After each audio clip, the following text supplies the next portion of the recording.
sa video na to. Look at this, pare. Overloaded. 3 ulam to. Grabe. Sobrang dami nito, sobrang overload. Di ko alam paano mauubos to. Nandito tayo sa Hong Kong, Pops. Gagawin natin isang ultimate Hong Kong street food tour. Maghanap tayo ng mga authentic, kakaiba at higit sa lahat masasarap na Hong Kong street food. Nandito tayo ngayon sa tinatawag na Tsim Sha Tsui, isa sa mga tourist hotspot, tourist city center kung saan ang daming turista, maraming lokal na namamasyal, bumibili ng gamot, bumibili ng damit, at higit sa lahat, bumibili ng pagkain. Pero Pops, sabi nga nila, dito sa Hong Kong, medyo challenging daw dahil medyo pricey ang mga street food dito at di ko alam kung magkano abutin natin. Samahan nyo mag-food tour dito sa second channel natin. Gaminintay natin. Yung mga ganitong pagkain, parang ayaw mo sirain, pero kailangan.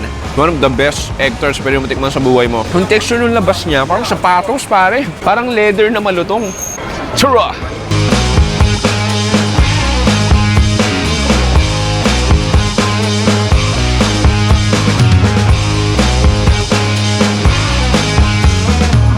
Boom! Pare, unang location natin, meron tayo itong authentic, traditional Hong Kong street food. Masasabi natin ito ni medyo nasa cheaper side. So dito, Pops, iba't ibang ganap.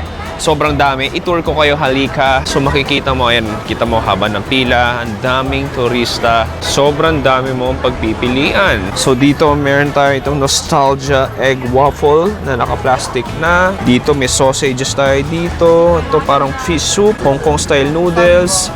Dito iba't ibang fried skewers natin. May pusit din. Iba't ibang fish balls, seafood balls. Ito, meron tayo ditong talong, sili, parang hotdog, bell pepper, fried something, mga iba't ibang fish ball, lobster balls, tas may laman loob doon. Tapos may fish curry balls tayo doon sa loob. Ayun, Pops. So ito yung ating shark fin soup. It goes in. And then ito yung nilalagyan ng kung ano ng sauce. Hindi ko na alam kung ano yung mga pinaglalagay ni ate. And then Tupperware.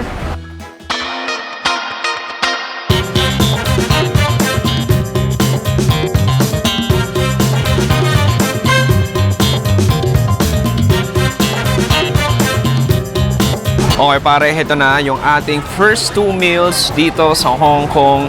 Meron tayo ditong $20 na Hong Kong style fried noodles. Yung nakikita nyo sa Pure Gold sa SM Food Court na Hong Kong style fried noodles. Ito na yun, live na live. Oh my God, there's fry! Wow! May nag-fry sa likod ko. Sige, tikman natin. Oh, look at that. That very thin, crispy looking noodles rather. Sige, kuha tayo. Cheers!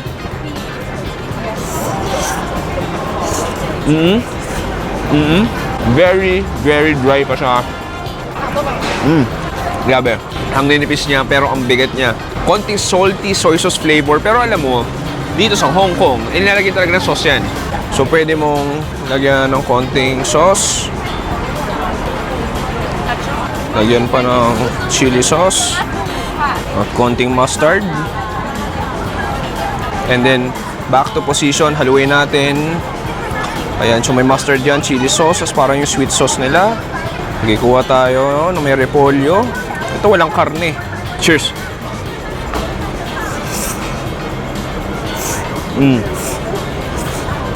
Definitely better. Oh, ganda nung addition ng mustard. Yung bibigyan extra tanginess, extra kick, extra anghang. And then that sweet chili sauce. Laking tulong. Ito kung tutusin, sobrang simple lang pero highly addictive. Okay, next. Try natin itong shark's fin soup. Makikita mo, uy. Hindi ko alam kung alin dyan yung shark's fin, pero may malalaking gayad ng pinaka-mushrooms natin. Itlog, meron din. Ang init niya talaga. Sige, kuha tayo konti. So, parang may mga konting hibla rin ng noodles. Ang init ito. Good luck sa bibig ko. Cheers.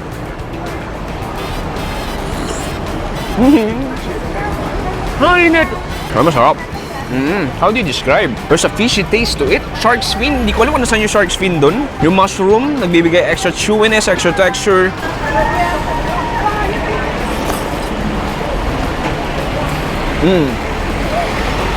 Tapos may mga konting glass noodles din siya. Hindi ko maintindihan yung lasa niya eh. Nawiwirduhan ako eh. Ah, okay. Very vinegary. Oo. May Chinese vinegar din to. Alam mo, imagine ko malamig, nagbubuka ng hangin dahil sa sobrang lamig. Tapos ito, yung higupin mo. Magbubugo ka rin ng usok dahil sa sobrang init nito.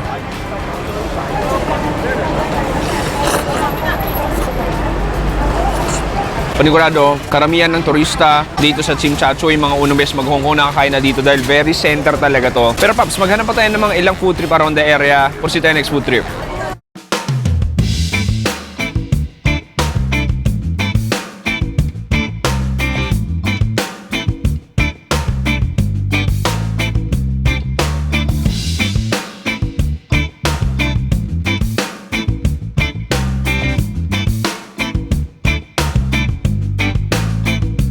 Okay, Pops, next food trip natin dito sa Hong Kong may tinatawag na Hong Kong style turo-turo o parang karinderya. Nasa $40 or $45. Meron ka ng 2 dishes, 1 rice. And so pwede ka mamili 2 dishes with 1 rice, 3 dishes with rice, 2 dishes only 45. Okay to kasi 3 dishes with rice $40. Ito 2 dishes only walang kanin. Pero 45, bakit mas mahal? Siguro mas marami serving nito. Sige, try natin to. So makikita mo, uy, merong sausage, itlog, isda, may hipon tayo doon. Uy, para may salt and pepper pork. May pang saucy dishes tayo dito. Hindi ko alam kung ano to. Ito parang gulay, itlog, mushrooms, lotus. May lotus din. Ayan, nakita mo. Sa isang daming serving. Ito, may lotus. Yeah, 3 dishes, 1 rice. 40? 40? Yeah, 1 salt pepper pork. Yeah, salt pepper. Ang dami, grabe. And then veggies. Yeah. And then beef. Is that beef? What's that, beef? Yeah, beef. $10? No, it's okay. How much is that? This one. 40? Okay. No. $40? 40? Okay. Little, yeah. And then lotus. Dalawang gulay.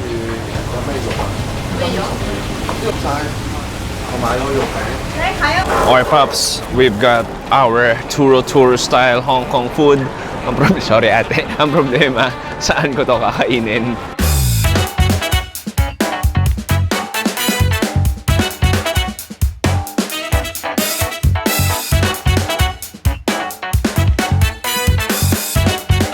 Okay, Pops, ito na yung ating $40 rice meal dito sa Hong Kong. Look at this, pare. Overloaded. 3 ulam to. So, una, nasa ilalim ito yung salt and pepper pork. Marami-rami rin yan nasa ilalim. Tapos meron tayo ditong parang chop suey na spicy. And then, meron tayong pork and lotus. Ayan, so may pork tayo dito. Tapos may lotus tayo. Alam mo, simulan ko sa kanilang gulay. Sige, kuha tayo. Ito puro repolyo. Okay, cheers.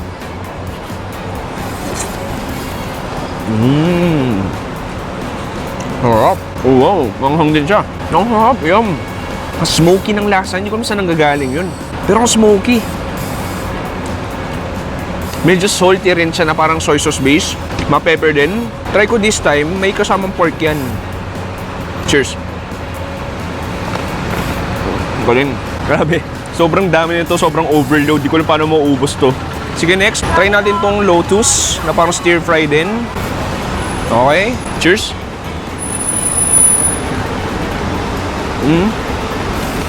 So, just same flavor palette sila nung ng repolyo. So, masarap. May lutong siya. Juicy pa. Pero masarap dun. May kasamang pork. Mabuli ko ng sibuyas. Ayun. Sabi ko, ba't ganun parang walang kanin? Kasi ilalim yung kanin, pare. So, yung kompleto na rin talaga yan. So, may kanin yan, may gulay ka. Para tong Panda Express, kumbaga. Kuha tayo ng kanin.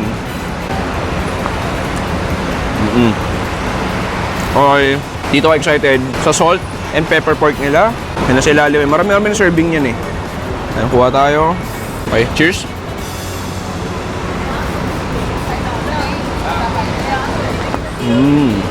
Alam mo, hindi siya salt and pepper pork. Pero sa Sichuan pork, sarap. Ang lutong sa labas, spicy, medyo mag-garlic din siya. Alam mo, yun yung nakalimutan ko sabihin, pare. Dahil Sichuan siya, meron siyang numbing factor. Ayun, hindi siya manghang. Pero parang namamanhid ng konti yung dila mo. Pero sobrang konting tinggil lang, hindi malala. Ang galing, sarap. Okay ba? Ngayon ka lang. It's not pork. It's fried chicken. Okay, sabi na yan. Inisip ko parang ba't ganun yung texture. Fried chicken pala siya. Pero sarap. Wala masabi. Ano mo? Tingnan mo ngayon. Haba ng pila. Walang mga turista. Puro lokal talaga kasi sa $40 mo, murang-mura na to. Sarap na itong. Alam mo ha, kung magkano pa karami yan. Sa ilalim, ayun o. Siksik yan. May mga ano pa tayo dito, may mga chicken pa sa ilalim. Yung gawin ko, kuha ko nito. Kuha ng konting gulay. Then cheers.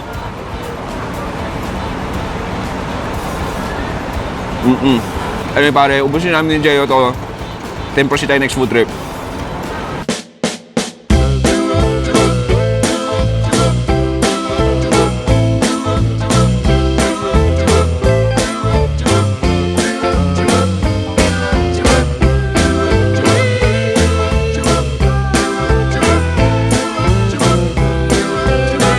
Okay, Pops, next food trip. May extra $10 tayo dito. Pag sa Hong Kong ka, kailangan mo na kumain ng egg tart nila. Ito na yon. So makikita. Hello, 1 egg tart. Yeah, so ito yung, look at this, Pops. Sobrang linis lang ng egg tart nila. Sobrang kinis. Ayan, yun na yun. Thank you so much. So, ganun kabilis dito sa Hong Kong. So makikita mo, boom! Look how beautiful that is. Mas makinis pa yan sa mukha ko nung teenager ako. Pero ngayon, lagi ako nag-moisturize ng mukha pero puro buhok ang mukha ko. Anyway, tikman natin, Pops. Look, when you hold it, it's so fragile, pare. Look how flaky yung pinaka-crust niya. And then, ang bigat ng loob. Ang dali masira. Sige, bahala na. Yung mga ganitong pagkain, parang ayaw mo sirain, pero kailangan. Cheers!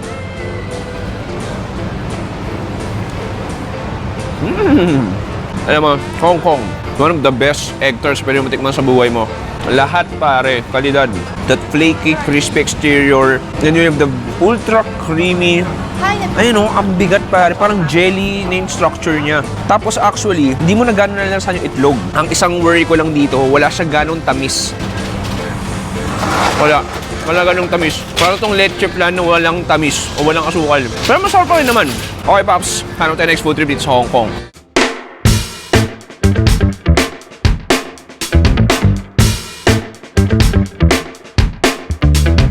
Okay, Pops, next. Actually, gusto ko sana puntahan to ulit. Na-try ko na to dati pero mahaba pa rin yung pila. Kada punta ko ng Hong Kong, imposibleng hindi mahaba yung pila dito. Pero hanap pa tayo ng last food trip natin. Siguro gusto ko more on Hong Kong style food. Dito kasi, more on, how do you say this, may mga croissants, iba't ibang desserts. At yeah, medyo wala akong gana maghintay at pumila. Nakikita, actually yun, sakto. Sa katapat niyan, mukhang yun yung last destination natin. Tara!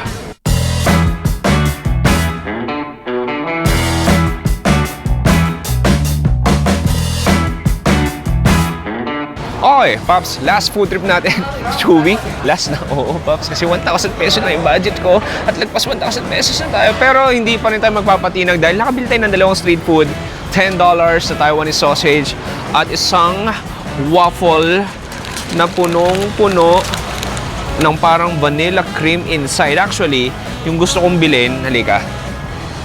Yung gusto kong bilhin, ito talaga, itong bubble wrap na to. Which is, natikman ko na rin dati, kaso lang, ito, nagkamali siya ng bili. Ito yung nabili niya. Pero, try ko na rin din dahil never ko pa na-try ito. Sausage muna tayo.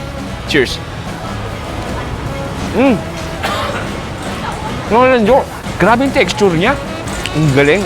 Yung texture ng labas niya, parang sapatos, pare. Parang leather na malutong. Pero once you go in, yung lasa ng loob, sobrang ma-pepper. Nothing like Taiwanese sausage na nakain ko sa Taipei o Kaohsiung. Sobrang ma-pepper siya na parang jerky. Parang Chinese jerky.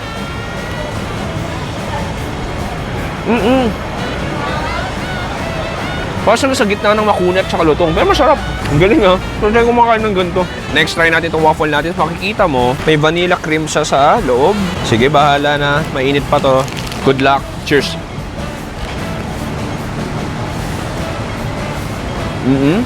Sarap. Yung vanilla cream niya, medyo buttery din siya. Pero sarap ng pancake, ang lambot.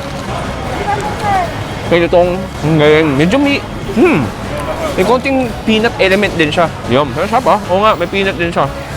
Medyo dalawang weird combination, pero masarap lang sila parehas. Anyway, panagano magtatanong kayo, Chewy, magkano lahat ng ginastos nyo? Abangan nyo sa ending ng video na to.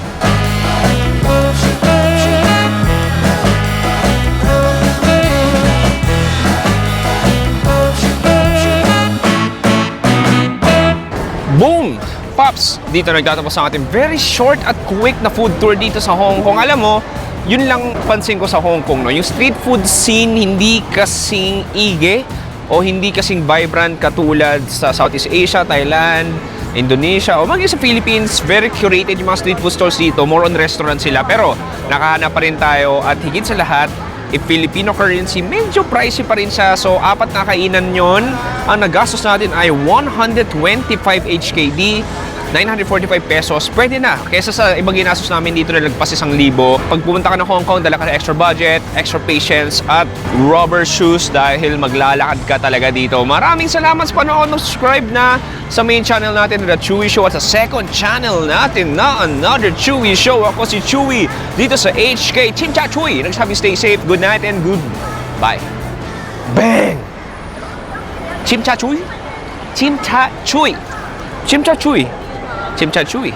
Sabihin mo, Chim Cha Chewy. Chim Cha Chewy. Racist. Gago. Cut.